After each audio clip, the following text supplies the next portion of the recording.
నమస్తే. పవర్స్ లేని పంచాయతీలు ఒకవైపు, పవర్ఫుల్ అమరావతి ఇంకోవైపు. ఏంటి కాంట్రాస్ట్ ఏంటి? పంచాయతీల కోసం విపరీతంగా పవర్స్ ఇచ్చేద్దాం, స్వయం పరిపాలన దిశగా మనల్ని నడిపిద్దాం, గ్రామ స్వరాజ్యం సాధిద్దాం. ఇది ఒకప్పటి వెనకటి నేతల నినాదం. ఇన్ఫ్యాక్ట్ మహాత్మా గాంధీ ఇచ్చిన పిలుపు కూడా అదే. బట్ వేరేజ్ ఏపీలో ఉన్న, ఆంధ్రప్రదేశ్లో ఉన్న పరిస్థితి ఏంటి? పవర్ మొత్తం అమరావతిలోనే సెంటర్ అయి ఉంది. పవర్లెస్ పంచాయతీలుగా మిగిలిపోయినాయి. ఒక్కసారి మనం చరిత్రలోకి వెళ్ళాలంటే చొరగుడి జాన్సన్ గారు ది ఫెడరల్లో రాసిన ఆర్టికల్ గురించి మనకి డిస్కస్ చేయాలి. సీనియర్ ఆఫీసర్గా రిటైర్ అయిన పేరు నుంచి మంచి కథకులు ఆయన. సునిశ్చితమైన దృష్టితోటి అంశాల వారీగా మాత్రమే విశ్లేషిస్తారు. ఎలాంటి రాగద్వేషాలు ఉండవు. అదే ఆయనకున్న ప్రత్యేకత. రాసేప్పుడు ఆయన he was mentioning about 80s. దాంట్లో ఏం చెప్పారు? స్థానిక సంస్థల పాలనలో, లోకల్ బాడీస్ దాంట్లో డివిజన్ కావాలి, విభజన కావాలి. దాంతో ఆయన ఏం చేశారంటే తాలూకా పంచాయతీ సమితుల్ని 1985 నాటికి మండలాలు చేశారు. పెద్ద పెద్ద తాలూకాలు పంచాయతీ సమితులు ఉండేవి. మరి డీసెంట్రలైజేషన్ ఉంటే కానీ గ్రాస్ రూట్ లెవెల్కి బెనిఫిట్స్ అందం అనేది ఎన్టీఆర్ గారి ఆలోచన. ఆయన ప్రయత్నం చేశారు. అలాంటిదే 1992లో అప్పటి కాంగ్రెస్ ప్రభుత్వం దేశమంతా తెచ్చిన మూడంచెల వ్యవస్థ. అదేంటి? మూడంచెల పంచాయతీరాజ్ వ్యవస్థ. ఇది జరిగిన 27 ఏళ్ల తర్వాత, రాష్ట్ర విభజన జరిగిన 5 ఏళ్లకు, అంటే మూడంచెల వ్యవస్థ వచ్చిన 27 years తర్వాత రాష్ట్ర విభజన జరిగింది. ఆ తర్వాత 5 ఏళ్ళకి వైసీపీ ప్రభుత్వం, జగన్మోహన్ రెడ్డి గారు ఏం చేశారంటే 2019 నాటికి 15,000 గ్రామ సచివాలయాలు, అంటే మైక్రో నుంచి మ్యాక్రోకి ఇచ్చేశారు ఆయన పూర్తిగా. అలా వచ్చి ఇంకా సూక్ష్మం నుంచి అతి సూక్ష్మంలోకి వచ్చి 15,000 గ్రామ సచివాలయాలను ఏర్పాటు చేసి 536 రకాల సేవల్ని పంచాయతీ స్థాయిలో ప్రజలకు అందుబాటులోకి తెచ్చారు. ఈ విజన్ మనకు కనపడదు. కనపడనీయకుండా మనకి ఉన్నారు కదా భజన చేసే మీడియా. ఏంటంటే దీన్ని కప్పేసిందనమాట. ఒక్కోసారి అంతే, నిజం కప్పేయబడుతుంది. ఆ నిజం తెలుసుకునేప్పటికీ చేతులు కాలిపోతాయి. దాన్ని టచ్ చేద్దామంటే ప్రయోజనం ఏం లేదు. 536 kind of services were brought in to డైరెక్ట్గా గ్రామాల దగ్గర తీసుకొచ్చేసారు, గ్రామ సచివాలయాలకి. సో ఈ వ్యవస్థ ద్వారా బెనిఫిషరీస్ ఎవరు? రూరల్ ఆంధ్రప్రదేశ్ ఎక్కువగా. ఇది కూడా కరోనా కాలంలో 2022 ఏప్రిల్ నాటికి 13 జిల్లాలను విభజించి వాటిని 26 చేశారు. మనకున్నది విభజిత ఆంధ్రప్రదేశ్లో 13 జిల్లాలే. దాన్ని పార్లమెంటరీ నియోజకవర్గాల వారీగా అది డివైడ్ చేసి 26 చేశారు. పై 3 సంస్కరణలు పాత నిర్మాణాల పునాదులను కదిల్చినవి, శాశ్వతమైనవి. అంతకుముందు ఎన్టీఆర్ గారు రిఫార్మ్స్ ఇనిషియేట్ చేశారు. 92లో కాంగ్రెస్ ఇనిషియేట్ చేసింది మూడంచెల. దాన్ని ఇంకా అడ్వాన్స్డ్ వర్షన్ జగన్మోహన్ రెడ్డి గారు తీసుకొచ్చింది. సహజంగానే ఒక కొత్త నీరు వచ్చిందనుకోండి, పాత నీరు కొట్టుకుపోద్దిగా. మనకు నచ్చలా. ఎందుకంటే పాత నీరు దగ్గర మనకు కావలసిన వెసులుబాట్లు ఉన్నాయి. ఎప్పుడైతే వెసులుబాట్లు అదృశ్యం అవుతాయో డిఫరెంట్ నెగటివ్ నెరేటివ్స్ బిల్డ్ అవుతాయి. అది రాజకీయ పార్టీలు సహజంగా చేసే ప్రక్రియ. కాకపోతే మనకి ఇక్కడ కొంచెం ఒక శటం ఎక్కువ ఉంటుంది. ప్రత్యేకించి గ్రామ స్థాయిలోకి పెనట్రేట్ అవటం అనేది జగన్మోహన్ రెడ్డి గారు తీసుకొచ్చిన ఈ ప్రక్రియ తెలుగుదేశానికి రుచించలేదు. జనసేనకి సొంత వాయిస్ ఎలాగూ లేదు కాబట్టి, తెలుగుదేశం ఏది చెబితే అదే వాళ్ళ వాయిస్ కాబట్టి వాళ్ళు పెద్దగా పట్టించుకోలేదు. ఈ రెండిట్లో ఎలైనైనా బీజేపీ ఏం చేసింది? తప్పదు, కూటమి అవసరం. సో బీజేపీ కూడా మామ అనేసింది. చంద్రబాబు నాయుడు గారు 1995 అక్టోబర్ నాటికి తెచ్చిన ప్రజల వద్దకు పాలన అనేది దాన్ని ఎలా చూశారు? వాళ్ళు అంటే జనంలోకి చాలా గ్రాస్ రూట్ లెవెల్లో తీసుకెళ్లారు. ఏ మాటగా మాట చెప్పాలి. అది ఆయన దక్షతకు నిదర్శనం. అంటే రాజకీయ చతురతకి, దక్షతకి నిదర్శనం. దీన్ని పొగడత అనుకుంటారో ఇంకోటి అనుకుంటారో, అది మీ విద్యకు సంబంధించిన వ్యవహారం. అది ఒక క్యాలెండర్ ఈవెంట్. ఇది చోరగుడి జాన్సన్ గారి అభిప్రాయం. జనరల్గా ఈవెంట్స్ నిర్వహణలో తెలుగుదేశం నాయకత్వం అద్భుతమైన క్రమశిక్షణ పాటిస్తుంది. వాళ్ళ టైమింగ్ కానీ, వాళ్ళ ప్రజెంటేషన్ కానీ, ఈవెంట్ మేనేజ్మెంట్ కానీ సరి లేరనమాట, సరి తోగరు ఇంకే పార్టీ కూడా, ఒక బీజేపీ ఒకటి అది చేయగలరు. సరే, ఇది ఒక క్యాలెండర్ ఈవెంట్ అవడంతో పాలనా నిర్మాణాలను అది కదల్చలేకపోయింది అనేది జాన్సన్ చోరగుడి గారి అభిప్రాయం. సరే, ఈవెంట్స్కి ఉండే పరిమితులు అంటే ఒక టైం బేస్డ్ అనమాట, టైం ఫ్రేమ్కి లోబడి ఉండే ఈవెంట్స్. ఆ రోజు వస్తాం, హడావిడి చేస్తాం, వాళ్ళని పిలుస్తాం, మాట్లాడిస్తాం, అద్భుతాలు జరిగిపోతున్నాయి, జరిగిపోయినాయి ఆల్రెడీ అని చెప్పేసి వాళ్ళని పిలిపించి బెనిఫిషరీస్ని పిలిపించి మాట్లాడిస్తాం. ఇవన్నీ అంటే మొదట్లో కొత్తగా ఉండేది, రాను రాను అలవాటు అయిపోయింది. ఇప్పుడు 25-30 ఏళ్ళుగా చందమామ కథలు చదివే వాళ్ళకి తెలియదండి ఇది. సరే, ఇంతకుముందు ప్రభుత్వంలో గ్రామ సచివాలయాల రావటంతో ప్రతి 50 కుటుంబాలకి అనుబంధంగా ఒక వాలంటీర్. దానివల్ల పరిపాలనలో తర్వాతి దశలో జరగాల్సిన జిల్లాల వారి మానవీయ ప్రాకృతిక వనరుల గుర్తింపు, డెమోగ్రఫిక్ న్యాచురల్ మ్యాపింగ్ అంటారు దీన్ని. డెమోక్రటిక్ ప్రాసెస్లో ఎకానమీని పాలిటీని కలిపి చూసి ఒక మిక్సీలో వేసి రంగరించి బయటకు తీస్తే, లోపల సద్భావనతోటి కనుక ఇది చేస్తే, డెమోగ్రఫిక్ న్యాచురల్ మ్యాపింగ్ చేస్తే, వాటి సమన్యాయ పంపిణీకి అంటే ఈక్వల్గా అందరికీ ఆ సేవలు అందే అవకాశం ఏర్పడింది. కానీ apart from that, Jaganmohan Reddy గారిని ప్రభుత్వాన్ని బాగా ఎఫెక్ట్ చేసింది 2 ఏళ్ల పాటు కోవిడ్. దానివల్ల ఎంత ముందుకు తీసుకెళ్లాలన్నా ఎంతో కొంత అవాంతరాలు. ఎందుకంటే కోవిడ్ అలాంటి మహమ్మారి ఇరుసుకు మీద పడింది. అది అలా జరగకుండా ఉంటే సూక్ష్మ స్థాయిలోకి రాజ్యం ప్రవేశం పూర్తయిన మొదటి రాష్ట్రం ఆంధ్రప్రదేశ్ అయి ఉండేది. Remember, I underscore this. అంటే జాన్సన్ చోరగుడి గారు ఎంత సునిశ్చితంగా అది రాశారు. అండ్ ది ఫెడరల్ కూడా దాన్ని యాక్చువల్గా అలాగే క్యారీ చేసింది. ఆ రోజు కోవిడ్ అనే ఒక అవాంతరం లేకుండా ఉంటే ఒక పిశాచం లేకుండా ఉంటే సూక్ష్మ స్థాయిలోకి రాజ్యం ప్రవేశించడం, పూర్తిగా గ్రౌండ్ లెవెల్లోకి పెనట్రేట్ అయిపోయేది. స్టేట్ అనుకున్న సంక్షేమ రాజ్యం లోపలికి వెళ్ళిపోయేది. కానీ అందుకు తగిన వ్యవధి మిగిలిన 3 ఏళ్ళు ఆ ప్రభుత్వానికి చాలా న్యాచురల్. ప్రభుత్వానికి 3 ఏళ్ళు సరిపోదు. అయితే ఇప్పుడు ఏం చేస్తున్నాం మనం? వరల్డ్ క్లాస్ క్యాపిటల్ కడుతున్నాం అనమాట. వరల్డ్ క్లాస్ క్యాపిటల్ నుంచి పాలన అనేది కేంద్రీకృత విధానం, సెంట్రలైజ్డ్ అనమాట. 2 భిన్న ధోరణులు. అలాగని గతంలో జరిగిన కసరత్తు మొత్తాన్ని ఇప్పుడు రివర్స్ చేయటం అవుతుందా అంటే అది కష్టంగా అనిపిస్తోంది. ఏం చేయాలి అప్పుడు? సో 10 ఏళ్ల క్రితం ఒక నెరేటివ్ బిల్డ్ చేస్తుంది తెలుగుదేశం. ఏంటి? కట్టుబట్టలతోటి మనం హైదరాబాద్ నుంచి బస్సు వేసుకొని వచ్చేసాం అమరావతికి. ఇక ముందు ఎందుకు ఇది విషయం అవుతుందో ముందుగా చెప్పాలి. అలా నెరేటివ్ ఆ రోజు బ్రహ్మాండంగా బిల్డ్ చేశారు.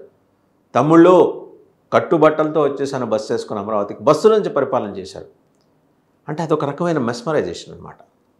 అదో అద్భుతమైన నైపుణ్యం నిబిడీకృతమై ఉంటే తప్పించి, ఇన్హెరెంట్గా ఉంటే తప్పించి ఆ రకమైన నెరేటివ్ బిల్డ్ చేయటం కానీ, బిల్డ్ చేసిన నెరేటివ్ని బలంగా జనంలోకి పెనట్రేట్ చేయటం కానీ సాధ్యం కాదు. అది చంద్రబాబు నాయుడు గారి సొత్తు. దాన్ని ఎవరు తస్కరించలేరు. ఏ దొంగలు, ఏ తుఫాన్లు ఆయన సొత్తును తస్కరించలేరు. అది ఆయన మేధో సంపత్తి. సామాన్యులను పాలనలో భాగంగా చేస్తూ అమలు కావాల్సిన పరిపాలన రాష్ట్ర రాజధానిలో కాదు, ఇది జిల్లా కేంద్రీకృతంగా ఉండాలి అంటూ ఒక కొత్త పరిపాలనా model future of India foundation executive director doctor రుచి గుప్తా ఒక డీటెయిల్డ్ అండ్ చాలా ఇంటిగ్రేటెడ్ రీసెర్చ్ పేపరు సమర్పించారు విత్ స్టాటిస్టిక్స్. డాక్టర్ రుచి గుప్తా రాసింది ఏంటి? Future of India foundation executive director. ఆయన రాసింది సామాన్యులను పాలనలో భాగంగా చేస్తూ అమలు కావాల్సిన పరిపాలన. కానీ అది చూస్తే రాష్ట్ర రాజధానిలో కాదు అది ఉండాల్సింది, జిల్లా కేంద్రితంగా ఉండాలి, డిస్ట్రిక్ట్ సెంటర్గా ఉండాలి, అక్కడి నుంచి డిసిమినేట్ అవుతూ ఉండాలి కిందకి మైన్యూట్ లెవెల్లోకి. ఇది మన దేశంలో ఉన్న యూనివర్సిటీల్లో, కాలేజీల్లో యువతను పలు అంశాల్లో అడ్రస్ చేస్తున్న హై అండ్ థింక్ ట్యాంక్ సంస్థ ఇప్పుడు డాక్టర్ రుచి గుప్తా నడుపుతుంది, ఫ్యూచర్ ఆఫ్ ఇండియా ఫౌండేషన్. దాంతో డాక్టర్ రుచి గుప్తా గారు ఆవిడ ప్రతిపాదించిన కొత్త వెలుగులో 10 ఏళ్ల ఆంధ్రప్రదేశ్లో జరుగుతున్న పరిపాలనా సంస్కరణలో సామాన్యుల స్థానం ఎక్కడుందో మనం ఇక్కడ వెతకవలసి వచ్చింది. ఒక డీటెయిల్డ్ ఎగ్జామినేషన్ అండి, ఇన్వెస్టిగేషన్ అనుకోవచ్చు మనం. Rather we can say this is an investigation. Examination రెండు కూడా, పరీక్ష ఉంది, పరిశోధన ఉంది. ఇంకా జాన్సన్ గారు ఏం రాశారంటే, మనకు కూడా ఏదైనా పబ్లిక్ విషయం సమీక్ష అంటే చాలు మన మైండ్ సెట్ రాజకీయ పార్టీల చుట్టూ తిరుగుతుంది. న్యాచురల్ అది. అది అవిభాజ్యంగా మనతో కలిసిపోయి ఉన్నాయి ప్రజలతోటి. దాంతో అది ఎప్పుడు పైపైన ఉంటూ పెరిఫరల్స్ దాటి లోపలికి పోదు. కాకపోతే దానికి భిన్నంగా చూడాల్సిన విషయం అనేది ముందుగా మనం ఆలోచన చేసుకోవాలి. మన దేశ జనాభాలో 85% మంది వాళ్ళు పుట్టిన జిల్లాల్లోనే నివసిస్తున్నారు. This is a major observation. వీళ్ళలో 65% మంది, అంటే ఆ 85లో 65% మంది 35 ఏళ్ల లోప యువత అయితే, ఈ నగరాలు 3% భూమిని ఆక్రమించి 60% జీడిపిని తమ ఖాతాలో వేసుకుంటున్నాయి. చూడండి ఎంత సైలెంట్ అబ్జర్వేషన్ ఇది. ప్రభుత్వం ప్రజల చేతుల్లో నగదు ఉండేట్టుగా చూస్తున్న అసంఖ్యాకమైన ఈ యువతకు ఉత్పత్తి, వినియోగం, ఆవిష్కరణలు అందుబాటులో లేవు. Products, consumerism and manifestations, innovations. మన దేశంలో అందుకు ప్రధాన కారణం కేంద్రీకృతమైన నిర్ణయాలు. కూర్చుంటాం, అమరావతిలో కూర్చుంటాం, నిర్ణయం తీసుకుంటాం. ఎన్నికవుతున్న ప్రజాప్రతినిధుల ప్రజల ఆకాంక్షలను విస్తృత ప్రజాహితం కోసం ఒక విధానం రూపంలో రాజ్యం దగ్గరికి చేర్చకుండా, అంటే గవర్నమెంట్ దగ్గరికి చేర్చకుండా, కేవలం వాళ్ళు వ్యక్తిగత సమస్యల పరిష్కర్తలుగా మాత్రమే మిగులుతున్నారు. సో కాయిన్కి 2 సైడ్స్ ఉంటాయి. బొమ్మ ఉంటుంది, బొరుసు ఉంటుంది. వాళ్ళు అలా ఉండటానికి గల కారణాలు ఉన్నాయి. వాళ్ళు నిశ్చయంగా అదే చేయాలని, అలాగే ఉండాలని కోరుకుంటూ తీసుకున్న నిర్ణయాల వల్ల కూడా వాళ్ళు అలాగే ఉంటున్నారు. పాలసీలో నిర్మాణపరమైన మౌలిక మార్పులకు ఆస్కారం లేకుండా అయిపోయి వాగ్దానాలకు వాటి ఆచరణకి మధ్య పొంతన ఉండటం లేదనేది డాక్టర్ రుచి గుప్తా అబ్జర్వేషన్. సో ఇక్కడ ఏం చేశారు, అలా జరిగినప్పుడు అధికారాలు వివిధ సమూహాల మధ్య పంపిణీ జరిగి మనవి లోతైన ప్రజాస్వామ్యత సమాజాలుగా పరివర్తన చెందాయి. ఏది చేస్తే కనుక డిసిమినేట్ చేస్తే, ప్రాపర్గా డిసిమినేట్ చేస్తే, చేయట్లేదు కదా. జవాబుదారీతనం పెరుగుతుంది, అకౌంటబిలిటీ. మనం ఎప్పటి నుంచో మొత్తుకునేది అది పెరగట్లేదు, కానీ అలా చేస్తేనే పెరుగుతుంది. జిల్లాలను ప్రజాస్వామిక యూనిట్లుగా గుర్తించడంలో మనం విఫలమైనప్పుడు మన జనాభాలోని మానవ వనరులను వృధా చేసుకోవటమే కాకుండా మొత్తం ప్రజాస్వామ్యాన్ని ఒక డొల్లగా మార్చడమే అవుతున్నది అంటారు డాక్టర్ రుచి గుప్తా అని చెప్తున్నారు. నిజమే, మనం ప్రజాస్వామ్య డెమోక్రటిక్ యూనిట్స్గా డిస్ట్రిక్ట్స్ని ఎందుకు గుర్తించట్లా? అమరావతిలో కూర్చొని మనం రాజ్యం చేసేస్తే అయిపోతుందా? అవి డెమోక్రటిక్ యూనిట్స్, అక్కడి నుంచి రిప్రజెంట్ చేస్తున్న వాళ్ళు ప్రజాప్రతినిధులు. అలాగే వాళ్ళకి వ్యక్తిగత సమస్యలు పరిష్కరించుకోవటం కాదు, ఇతరత్ర అంశాలు కాదు. మంది కొత్త రాష్ట్రం, దీనికి కొత్త మ్యాప్ ఉంది కాబట్టి ఈవిడ చేసిన ప్రతిపాదన ఆంధ్రప్రదేశ్ అనువర్తింపజేయడానికి కనిపిస్తున్న గత 10 ఏళ్ల పరిణామాలను చూస్తే కనుక, ఇది డాక్టర్ చోరగుడి జాన్సన్ గారి అభిప్రాయం. విభజన తర్వాత మొదటి 5 ఏళ్ళు మళ్ళీ ప్రస్తుత కూటమి పాలనలోనూ ప్రాధాన్యం అమరావతి కేంద్రీకృత దృష్టిలో ఉంది. 1419 మధ్య కానీ, అలాగే 2429 మధ్య కానీ అమరావతి మనకి ప్రయారిటీ అయిపోయింది. ఇక వైసీపీ ప్రభుత్వం గురించి మాట్లాడితే, కోవిడ్ కాలంలో వర్క్ ఫ్రమ్ హోమ్ టౌన్ అనే పిలిపించింది. తప్పదు మరి, దేశం మొత్తం అదే చేసింది, ప్రపంచం మొత్తం అదే చేసింది. యువత అంతర్గత మనోభావాలను తట్టే కాల్ ఇది. అప్పుడు లోపలికి గనక యువతరం ఆలోచించుకొని ఉంటే, అంటే అంతర్ముఖులై ఉంటే, విపత్తు కాలంలో అది ఎంత మేరకు వాస్తవంలో జరిగిందనేది అలా ఉంచితే ఏ ప్రభుత్వమైనా విధిగా గుర్తించాల్సిన అంశం ఇది. ఒకసారి జిల్లాల మ్యాపింగ్ దగ్గరికి వద్దాం.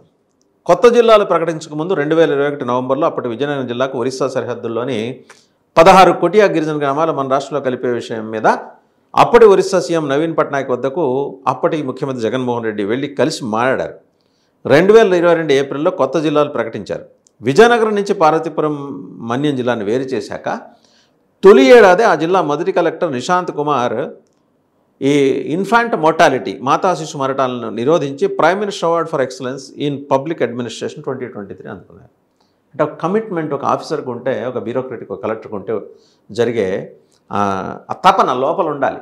ఇన్ఫాంట్ మోర్టాలిటీని, అలాగే మదర్స్, జస్ట్ డెలివరీస్ అయిన మదర్స్ని రక్షించడం కోసం ఏలూరు జిల్లా యొక్క దాని తొలి కలెక్టర్ ప్రసన్న వెంకటేష్ గారు ఆయన ఏం చేశారంటే, హోలిస్టిక్ డెవలప్మెంట్ కేటగిరీలో prime minister award for excellence in public administration 2023 ఆయన అందుకున్నారు. పరిపాలన సూక్ష్మ స్థాయికి చేరటం వల్ల, పరిపాలన సూక్ష్మ స్థాయికి వెళ్ళటం వల్ల ఒడిశా, తెలంగాణ రాష్ట్రాల సరిహద్దున ఉన్న ఏపీ జిల్లాలు జాతీయ స్థాయిలో సాధించిన ఫలితాలు ఇవి. ఇక్కడ అర్థమైంది కదా జగన్మోహన్ రెడ్డి గారి ఇనిషియేటివ్స్ ఎలాంటి ఫ్రూట్స్ ఇచ్చినాయో, ఫలాలు ఇచ్చినాయో. జరుగుతున్నది ఒక మాటలో చెప్పాలంటే, ప్రస్తుత ఆంధ్రప్రదేశ్ 2 భిన్న దృక్పథాలతో పనిచేస్తున్న ప్రభుత్వాల పాలనలో ఉంది. సో ఇదండి డాక్టర్ రుచి గుప్తా ఏం చెప్పారు, దాన్ని వర్తమాన ఆంధ్రప్రదేశ్ రాజకీయాలకి, పరిపాలనా విధానానికి జాన్సన్ చోరగుడి గారు ది ఫెడరల్లో రాసిన ఆర్టికల్లో ఎలా సమన్వయం చేసుకుంటూ వచ్చారంటే, జగన్మోహన్ రెడ్డి గారి దూరదృష్టి గురించిన ప్రస్తావన ఇక్కడ అంతిమంగా ఆయన కంక్లూడ్ చేస్తూ చెప్పారు. సో ఒక విజన్ ఉంటే 2 డిఫరెంట్ ఆస్పెక్ట్స్, అటు ఏలూరు జిల్లా కావచ్చు, అటు పార్వతీపురం మన్యం జిల్లా కావచ్చు, అటు ఇన్ఫాంట్ మోర్టాలిటీని అరికట్టడానికి, అలాగే ఇంకా ఏంటంటే ఏలూరు జిల్లాకు వచ్చేప్పటికీ హోలిస్టిక్ డెవలప్మెంట్ కేటగిరీలో prime minister award for excellence in public administration, ప్రజాపాలన. ఇది జగన్మోహన్ రెడ్డి గారి vision, holistic development in public administration, ప్రజాపాలన. సో ఈ విజన్ కాకుండా మొత్తం తీసుకొద్దాం, పోగు చేద్దాం, అమరావతి మీద పోసేద్దాం. డీసెంట్రలైజేషన్ ఎక్కడ? ఆయన పెట్టిందే గ్రామ సచివాలయాలు డీసెంట్రలైజేషన్ కోసం. ఇది ఎక్కడుంది ఈ డీసెంట్రలైజేషన్? దీని మీద మనం ఎందుకు మాట్లాడలేకపోతున్నాం? ఈ అంశాలన్నిటినీ కూడా మనం పరిగణలోకి తీసుకుంటే ఈరోజు what we have missed and as to how Jaganmohan Reddy గారు వాజ్ ఇగ్నోర్డ్, ఆయన్ని చాలా కన్వీనియంట్గా ఎలా ఇగ్నోర్ చేసుకుంది ఈ రాష్ట్రం అనేది ఇక్కడ అర్థమవుతుంది. ఇది వాస్తవంగా ఏంటంటే చాలా డ్రై సబ్జెక్ట్గా కనిపించవచ్చు, బట్ ఆయన మూలాల్లోకి వెళ్ళి చేసిన ప్రయత్నాలు ఇవి. జగన్మోహన్ రెడ్డి మూలాల్లోకి వెళ్ళి చేసిన ప్రయత్నాలు, దీని మీద ఫోకస్ పెట్టాలి. ఈరోజు వైసీపీ కూడా దీని మీద ఫోకస్ పెట్టి మాట్లాడాలి. జస్ట్ పెరిఫరల్ యాక్టివిటీసు, ధర్నాలు, లేకపోతే ఒక 4-5 ప్రెస్ మీట్లు పెట్టేసి కూర్చుంటే సరిపోదు. వాళ్ళ నాయకుడి ఆలోచన విధానానికి కనెక్ట్ అవ్వాలి. ఆ ఇంటిగ్రేట్ చేసే ఒక ఎలిమెంట్ మిస్ అయింది ఏదో. వైసీపీ అది గుర్తించి ఈ 3 ఏళ్లలో కనుక కొంచెం అక్కడైతే రిపేర్లు చేయాలో ఆ మెకానిజాన్ని రిపేర్ చేసుకుంటూ ప్రాపర్గా ఎగ్జిక్యూట్ చేస్తే కనుక జగన్మోహన్ రెడ్డి గారి ఆలోచన విధానం గ్రాస్ రూట్ లెవెల్కి వెళ్తుంది. అప్పుడు మరిన్ని మంచి ఫలితాలు మనం ఎక్స్పీరియన్స్ కావచ్చు.